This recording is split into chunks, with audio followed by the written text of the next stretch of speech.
जय महाकाली, हर हर महादेव, जय गुरुदेव। स्वागत है आपका। आप देखना शुरू कर चुके हैं तंत्र सिद्धि संस्थान का एक और अद्भुत चमत्कारिक साधना अनुभवात्मक जानकारी वीडियो। साधकों, आज हम आपको अप्सरा के बारे में कुछ ऐसी चीज़ें बताएंगे जो शायद आपके लिए जानना अति महत्वपूर्ण है। देखिए, मैं अपना अप्सरा साधना अनुभव भी लेकर आऊँगा, लेकिन क्योंकि समय कम है थोड़ा सा इस समय पर, और वीडियो आपके पास तक संदेश पहुंचाना है, आपके पास तक ज्ञान की बातें पहुंचानी है, इस कारण से छोटे छोटे वीडियो अभी आप तक आते रहेंगे। आप बिल्कुल भी परेशान मत होइए, हम आपको जल्द ही अपनी समस्त विद्याएं देने का प्रयास करेंगे। साधकों, हम जो आज बताने वाले हैं आपको, इसमें प्रमुख चीज़ ये रहेगी कि अप्सरा जब प्रत्यक्ष होती है आपके सामने, आपने साधना की, वो प्रत्यक्ष हो गई, तो प्रत्यक्ष होने के पश्चात आपसे किस किस चीज़ों की मांग कर सकती है, आपसे क्या क्या चाह सकती है। वो एक बहुत बड़ा सवाल रहता है कि अप्सरा क्या प्रत्यक्ष होने के बाद आपसे संभोग की इच्छा जाहिर कर सकती है। और हाँ, इससे भी बड़ा सवाल ये है कि क्या आप उसकी इच्छा मानने के लिए मजबूर होते हैं, क्या आपको उसकी इच्छा माननी पड़ेगी या नहीं माननी पड़ेगी। आप मना करते हैं तो क्या होगा, कैसे होगा। देखिए साधकों, हिंदू धर्म शास्त्रों के अनुसार अप्सरा देवलोक में रहने वाली अनुपम, अति सुंदर, अनेक कलाओं में दक्ष, तेजस्वी और अलौकिक दिव्य स्त्री होती है। वेद और पुराणों में उल्लेख मिलता है कि देवी, परी, अप्सरा, यक्षिणी, इंद्राणी और पिशाचिनी आदि कई प्रकार की स्त्रियां हुआ करती थीं। उनमें अप्सराओं को सबसे सुंदर और जादुई शक्ति से संपन्न किया गया था और उनको माना भी जाता है। इन्हीं अप्सराओं को इस्लाम में हूर कहा जाता है। ठीक है, यजुर्वेद में इस चीज़ का जिक्र है। भारतीय पुराणों में यक्षों, गंधर्वों और अप्सराओं का जिक्र आता रहता है। यक्ष, गंधर्व और अप्सराएं देवताओं की इतर श्रेणी में माने गए हैं। कहते हैं कि इंद्र ने 108 ऋचाओं की रचना कर अप्सराओं को प्रकट किया था। मंदिरों के कोने कोने में आकर्षक मुद्रा में अंकित अप्सराओं की मूर्तियां सुंदर देह यष्टि और भाव भंगिमाओं से ध्यान खींच लेती हैं। तो कौन थे वो, और क्या क्या वो चीज़ें आपसे मांग सकती हैं, और क्या आपको चीज़ देनी पड़ेंगी, आपको सब कुछ आज मैं बताऊँगा। आप बस, आपसे एक अनुरोध भी है कि वीडियो को पूरा देखिएगा, क्योंकि बहुत सारी जानकारियाँ जानना आपके लिए ज़रूरी होता है। और जब आप वीडियो को स्किप कर देते हैं तो आप वो ज्ञान को छोड़ देते हैं जो आपके लिए अति महत्वपूर्ण था। मंत्र तो आपको कहीं से मिल जाएगा, लेकिन जो अनुभव होने वाले हैं, जो घटनाएँ होने वाली हैं, घटने वाली हैं, अगर वह आपको पहले से नहीं पता है तो आप अपने साथ बहुत बड़ा अहित कर लोगे, अपने परिवार का बहुत बड़ा अहित कर दोगे। तो ध्यान से वीडियो को देखिएगा। और हाँ, मैं फिर से गुजारिश करता हूँ कि जिन लोगों के पास वीडियो पहुँच रहा है, जो देख रहे हैं, तो वीडियो को पूरा देखिए।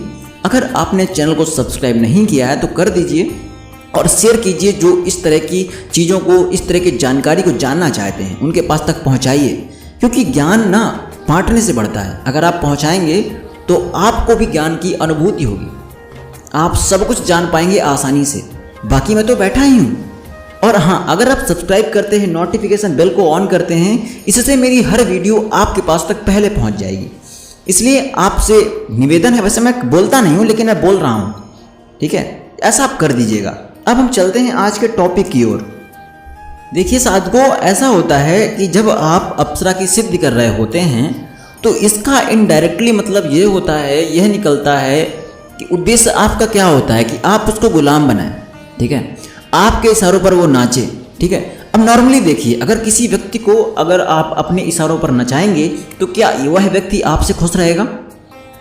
आप आम जगह में देख लीजिए, अपने कोई परिवार का व्यक्ति हो, किसी को भी हो, क्या वो आपसे खुश रहेगा।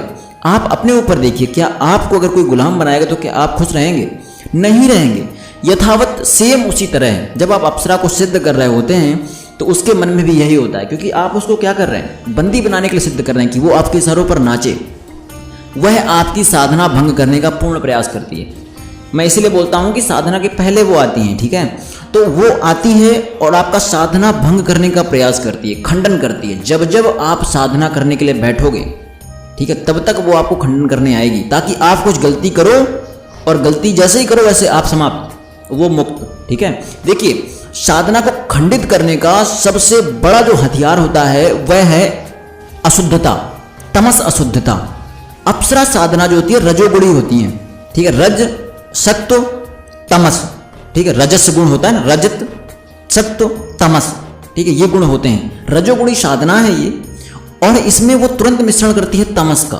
कैसे? संभोग के द्वारा आपको आमंत्रित करेगी, आपसे इच्छा जाहिर करेगी, आपके साथ संभोग करेगी। क्योंकि मनुष्य ना कहाँ पर कमजोर होता है, वो कमजोर कहाँ है, वो अपनी इंद्रियों से कमजोर है, और इंद्रिय निग्रह नहीं होता है। और जिस व्यक्ति का इंद्रिय निग्रह नहीं है, एकाग्रता नहीं है, एकाग्रता भंग हुई तो वह उसकी साधना को खंडित करवा देती है।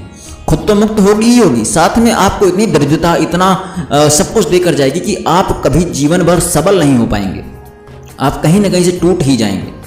ठीक है, तो हाँ, वह आपसे इच्छा जाहिर करती है, क्योंकि किसी भी साधना को खंडित करने का सबसे बड़ा हथियार होता है अशुद्धता, और वो आएगी सबसे जल्दी, अशुद्धता आती है संभोग के द्वारा।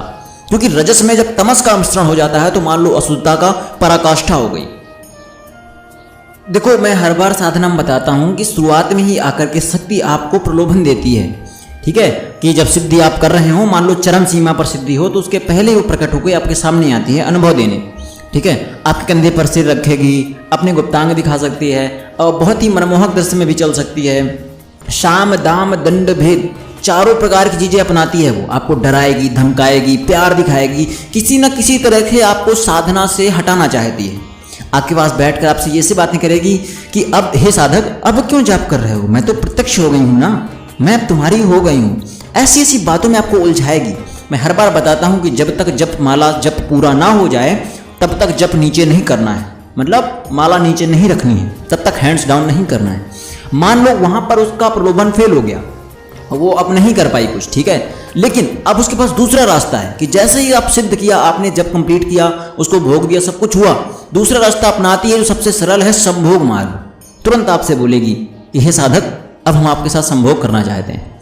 आपको प्रलोभन देगी, बहुत ही सुंदर बनकर आएगी, इतनी कामुक कि आप देखकर फिसल जाएं।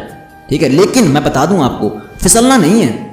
ठीक है, शुरुआत में क्योंकि आपको बहुत प्रलोभन देती है, बहुत ज्यादा देगी। कारण क्या है? क्योंकि तमस से रज को मिला करके अशुद्धता फैलाना, आपकी साधना खत्म करवाना, आपको खत्म करना, खुद मुक्त हो जाना। ठीक है, देखिए, जब आप साधना सिद्ध कर रहे होते हैं, जब आपने शुरू किया था, मैंने कहा था ब्रह्मचर्य अपनाना जरूरी है, तो आपने ब्रह्मचारी बने, आपने ब्रह्मचर्य अपनाया और अपने मन के सारे विकार समाप्त किए, उसके बाद साधना की। एक और बात बता दूं, जिसके अंदर अगर विकार एक भी है मन में कि हम सिद्ध के पश्चात संभोग क्रिया करेंगे, कुछ अन्य क्रिया करेंगे, तो मैं गारंटी दे सकता हूं उसको वो साधना प्रत्यक्ष कभी हो ही नहीं सकती है। तो अगर वह साधना आपको प्रत्यक्ष हुई है, इसका पूरा सीधा सीधा मतलब यही है कि साधना शुरू करने से पहले आपके मन में कोई विकार नहीं था, आपके मन में संभोग की इच्छा नहीं थी, आपके मन में रज को तमस के साथ मिलाने की कोई आशंका नहीं थी। आप पूर्ण रूप से यह सुनिश्चित कर चुके थे कि हमें केवल अच्छे कार्य करने हैं, समाज कल्याण करना है, परोपकार करना है, हमें कुछ अलग नहीं करना है, हमें विकार उत्पन्न नहीं करने हैं। ठीक है, लेकिन अब जब वो आपको प्रलोभन दे रही है साधना के बाद, तो जब आपके मन में पहले विकार नहीं था, तो अब विकार आप क्यों ला रहे हैं? आपको वहां पर ब्रह्मचर्य धर्म को अपनाना है, भले ही वो सामने नग्न हो जाए, कुछ भी हो जाए, आपको अपना धर्म नहीं छोड़ना है, क्योंकि उसका धर्म है बहकाना, फुसलाना। अरे अच्छे अच्छे ऋषि फिसल गए यार, तो तुम कौन हो? इसीलिए बोलता हूं, एकाग्रता इतनी भयंकर होनी चाहिए, ब्रह्मचर्य इतना अडिग होना चाहिए, विश्वास इतना कठोर होना चाहिए कि जितना भी वो कर ले आपको हिला ना पाए। आपने बहुत सारे ऐसे देखे होंगे जहां पर ऋषियों को अप्सराओं ने हिला दिया है। ठीक है, कारण क्या रहता था? इंद्र भेजता था इनको, क्योंकि जब ज्यादा महात्मा कर लेते थे ना जब तब, तो इंद्र का सिंहासन हिलता था, क्योंकि वो अब कोई वर न मांग ले कि इंद्र का सिंहासन चाहिए। ठीक है, क्योंकि इंद्र का वैभव किसको नहीं चाहिए होता है, इंद्रलोक का, तो उनको वो अप्सराएं भेज करके उसको खंडित करवाते थे। तो आप सोचिए, इसीलिए बोलता हूं कि स्टार्ट में आपको ब्रह्मचर्य इतना ताकतवर कर लेना है कि सामने वाला कितना भी प्रलोभन दे, आपको टूटना नहीं है। देखिए साधको, मैं बार बार वही बोल रहा हूं कि जब आपने साधना से पूर्व वासना को छोड़ दिया था, तो आप वापस से कैसे अपना सकते हो वासना के मार्ग को? आपको किसी भी हालत में, किसी भी प्रलोभन के द्वारा उससे संभोग नहीं करना है। मैं आपसे सीधा सीधा बोल रहा हूं, आपने पहले दिन पहले दिवस अगर संभोग किया, ठीक है, तो आपका पथ भ्रष्ट हो जाएगा। आप साधना के लिए आए हैं यहाँ पर। आप देखिए, कई बार ऐसा होता है ना कि लोग मेरे से कमेंट करते हैं कि आप ऐसा चित्र क्यों लगाते हैं साधनाओं में, आप ऐसा चित्र देखकर अपनी भावनाओं को कंट्रोल नहीं कर पा रहे हैं, तो साधना जो आप कर रहे हैं, जो आप करेंगे, उसमें वो ऐसे रूप लेकर आएगी कि इससे लाखों गुना, करोड़ों गुना सुंदर होगी वो। मैं तो कुछ नहीं लगा रहा हूँ, क्योंकि यूट्यूब की पॉलिसी होती है, मैं नहीं लगा सकता हूँ। जब आप उसको देखेंगे तो फिर क्या होगा? कंट्रोल करना नहीं आता क्या आपको? कैसे ब्रह्मचारी हैं आप, कैसे साधक हैं आप? तो कृपा करके आप उस चीज़ों पर ध्यान दीजिए। मैं क्यों लगाता हूँ, इसके पीछे मैं बहुत बड़ा रिस्क भी ले रहा हूँ कि ये वीडियो को हटा सकता है यूट्यूब, लेकिन मैं फिर भी ट्राई करता हूँ कि आप तक अपनी पूरी विद्याओं को दे सकूँ। तो मेरा उद्देश्य यही है कि जब आप उसको साधित कर लें, आप सिद्ध कर लें उसे, तो किसी प्रकार से उसके प्रलोभन में मत फंसे। शुरुआती प्रलोभन में मत फंसे, बाद में तो ऐसा कर सकते हैं आप, जब एक बार के बाद आपको पूर्ण रूप से सिद्ध हो जाएगी वो, जब आपकी गुलाम बन जाएगी। लेकिन जब गुलाम बनने की प्रक्रिया होती है ना, जब आप किसी को गुलाम बनाना चाहते हैं ना शुरुआत में, तो उसके मन में लावा होता है, ठीक है, वो अंदर से उबाल मारता है, वो कोशिश करता है छूटने के लिए। आप किसी नए व्यक्ति को बांधने की कोशिश करें, जैसे सांड हो गया, आप उसको बांधने की कोशिश करें, नथुना लगाने की कोशिश करें, तो पहली बार में मार लगा दिया आपने, वो 2-3 बार बहुत जल्दी झटके मारेगा कि कोशिश करके छूट जाऊं, क्योंकि अभी नया बल है मेरे अंदर, अभी छूट सकता हूं। लेकिन अगर उसी सांड को आपने 1 साल तक बांधे रखा, अपनी गुलामी करवाई, तो फिर नहीं छूट पाएगा। यही होता है अप्सरा में कि जिस समय वो आपकी गुलाम बनने की प्रक्रिया में होती है, उसी समय वो खुद से छूटना चाहती है। तो शुरुआती प्रलोभन में नहीं फंसना है। अगर फंसे तो आपका बुद्धि भ्रष्ट, पथ भ्रष्ट, आपका दिमाग भ्रष्ट, आपका मार्ग समाप्त कर देगी वो, आपको खत्म कर देगी, ये समझिए आप जिंदा लाश बनकर रह जाएंगे। आपको क्या लगता है, वो आपसे छूटना चाहिए तो क्या आपको मारेगी? नहीं मारेगी। वह आपको वासनात्मक ढंग से साधना से हटाकर कहीं दूर ले जाएगी। मान लीजिए आपने ये साधना सिद्ध कर ली, अब आपका मन है महाविद्याओं की साधना करने का, पर वो आपको नहीं करने देगी। आपका मन है विष्णु साधना करने का, आप नहीं करने देगी। आपका मन है चरण कमल पुष्प कमल साधना करने का, नहीं करने देगी।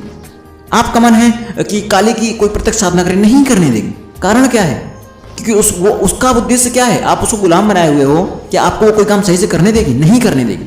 आप जब भी साधना के लिए बैठोगे, आपकी साधना खंडित करवा के आपको संभोग में रत करवा देगी। आपका जीवन संभोग रत हो जाएगा कि आप वासना के घेरे में, जाल में फंस चुके होगे। फिर वो आपकी गुलाम नहीं होगी, आप उसकी गुलाम होगे।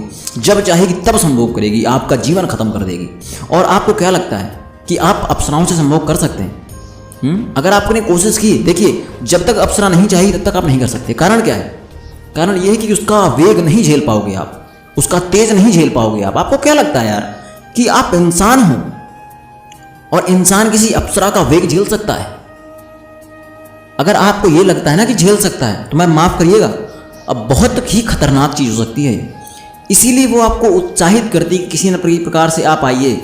किसी भी साम्राज्य को विध्वंस करने के पीछे एक वही चीज होती है जहां पर आपको लेकर जाएगी, वो है संभोग, वासना। उससे बचना है आपको, ठीक है। और सबसे बड़ा एग्जाम्पल देखिए विश्वामित्र मेनका जी का, मेनका अप्सरा का। विश्वामित्र की साधना भंग करने आई और मेनका ने भंग भी कर दिया अपने 2 ही प्रयास में। प्रथम प्रयास, सेकंड प्रयास में भंग कर दिया। और फिर मेनका को स्त्री बना लिया, अपनी रानी बना लिया। रानी क्या बना लिया? पत्नी बना लिया विश्वामित्र जी ने। उनसे से एक पुत्री हुई शकुंतला, और उसी की भी शादी हुई दुष्यंत से। उन्हीं का पुत्र पैदा हुआ भरत, ठीक है। तो ये कहानियां झूठी नहीं है, ये मिथोलॉजी नहीं है कि झूठा चीजें हैं, ये हिंदू शास्त्रों में वर्णित है। मैं आपको वही समझाने की प्रयास कर रहा हूं। और हाँ, एक और बात देखिए, मानव जीवन में क्या है ना कि मोक्ष प्राप्ति थोड़ी सी कठिन है। क्यों कठिन है मैं बता दूं। कठिन इसलिए नहीं है कि वो कठिन है, कठिन इसलिए है क्योंकि लोगों के पास इंद्रियां जो हैं वो उनके कंट्रोल में नहीं। देखिए अप्सराएं और जो जितनी भी अपरा शक्तियां होती हैं, इतर योनि की शक्तियां होती हैं, इनको अगर आप सिद्ध करते हैं तो ये अति सुगम मार्ग है आपको मोक्ष तक पहुंचाने का, ठीक है। आपके जितने प्रारब्ध के पाप होंगे, आपके जितने भी पाप होंगे, कुछ भी होगा, सब कुछ समाप्त कर सकती है अगर आपने रजगुण के साथ काम किया तो, ठीक है। तमस का यूज नहीं किया। रज सत्व तमस 3 गुण होते हैं, मैं बार बार बता रहा हूं आपको। रजोगुणी साधना में तमस का यूज नहीं करना। और तमस क्या है? संभोग साधना, ठीक है। संभोग यहां पर यूज नहीं करना है। तो अगर आप इनसे अच्छे से कार्य करते हैं, आप जिस उद्देश्य से, परोपकार उद्देश्य से सिद्ध कर रहे हैं, वही उद्देश्य अगर रहता है आपका अंत तक, तो आपको ये जीवन मरण के चक्र से छुटवा सकती है, मोक्ष प्रदान करवा सकती हैं। लेकिन अगर आप संभोगरत हो गए तो आप वही जीवन मरण 84 लक्ष योनियों के संपर्क में घूमते रहेंगे अनंत काल तक। और आपका क्या उद्देश्य था? मोक्ष प्राप्त करना। कहां किया आपने तो और पाप बढ़ा लिए, आपने तो और प्रारब्ध गंदा कर लिया, आपने तो अपने परिवार को भी संकट में डाल दिया। इसीलिए मेरी आपसे एक बहुत जरूरी गुजारिश है, आपसे निवेदन है कि आप अगर किसी भी साधना करें तो संभोगरत मत होइएगा। मैं जब अपनी साधना अनुभव बताऊंगा तो आप और अच्छा सीख पाएंगे। ये मेरी साधना अनुभव का एक छोटा सा दृश्य था, जिस दृश्य को मैंने थोड़ा सा ज्ञान के रूप में और तंत्रों के रूप में आपके समक्ष उपस्थित किया है। मैं बहुत बहुत शुक्रगुजार हूँ यूट्यूब का कि मैं आपके पास तक पहुँच पाता हूँ। ठीक है, आशा करता हूँ मेरे द्वारा दी गई जानकारी आपके लिए स्पष्ट होगी। किसी प्रकार की और जानकारी चाहते हो तो कमेंट सेक्शन में बताते रहिए। और आज शाम तक पक्का मतलब माफ़ कीजिएगा, मैं बहुत लेट हो रहा हूँ। मैं बहुत जल्द ही आपके पास तक आज ही शाम को 7 या 7:30 बजे तक मैं बोल दूंगा अभी, तो आपको ईमेल आईडी प्रदान कर दी जाए, जिससे आपसे कोई सवाल है, निजी सवाल हैं, आप पूछ सकें हमसे। ठीक है, अब मुझे विदा कीजिए, मुझे आज्ञा दीजिए। जय महाकाली, हर हर महादेव, जय गुरुदेव, बोलो हर हर महादेव।